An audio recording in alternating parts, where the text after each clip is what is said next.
তো আজকে আমরা করতে যাচ্ছি হাত পাখার উপর রং। তো চলো শুরু করা যাক। কিন্তু প্রবলেম হচ্ছে হাত পাখা যেহেতু তালের পাতা দিয়ে তৈরি, তাই এটা খুবই উঁচু নিচু। আমি কি পারবো এটার উপর রং করতে? আমি কিন্তু প্রথমেই পেন্সিল দিয়ে এটি হালকা করে এঁকে নিয়েছি। এখন নিয়ে নিচ্ছি অ্যাক্রিলিক কালার। আর পেন্টিং প্যালেট হিসেবে আমি এখন কাচের প্লেট ইউজ করি। আমার কি মনে হয় জানো, আমার হাতে যখন ব্রাশ থাকে তখন আমার কোনো কল্পনায় অসম্ভব নয়। তোমরাও ট্রাই করতে পারো। তোমরা যত ট্রাই করবে তত তোমরা পারদর্শী হতে পারবে আর্টে। আমি কিন্তু আর্ট অ্যান্ড ক্রাফট দুটোটাই খুবই পছন্দ করি। এখানে আমি ভিডিও করার সময় খেয়ালই করি না যে এখানে কিছু বোঝা যাচ্ছে না আমার পেন্টিংয়ের বিষয়ে। আমার হাতটা খুবই সামনে এসে পড়েছিল। Sorry about this. তোমরা এমন কোনো কাজ করতে গেলে প্লিজ তোমাদের আম্মুর কাছ থেকে পারমিশন নেবে, কারণ আমি করতে যেয়ে একটা কাহিনী হয়ে গেছে। এই পাখাটা হচ্ছে আম্মুর, তো আমি না জিজ্ঞেস করে এটা করেছিলাম। বাকিটা ইতিহাস। ভিডিওতে ভালোভাবে বোঝা যাচ্ছে কি না আমি শিওর বলতে পারবো না। এখানে করতে গিয়ে আমি একটা মারাত্মক ভুল করে ফেলেছি, সেটা হচ্ছে অ্যাক্রিলিক কালারের সঙ্গে অনেক বেশি পানি ইউজ করে ফেলেছি, যার কারণে বেশি ভালো বোঝা যাচ্ছে না। অ্যান্ড এই ভুলটা আমি অনেকক্ষণ পর রিয়েলাইজ করলাম।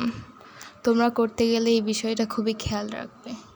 আর এখানে আমার উচিত ছিল আরও চিকন একটা পেন্টিং ব্রাশ ইউজ করা, কিন্তু আমার কাছে তো পেন্টিং ব্রাশ নেই, ছোট।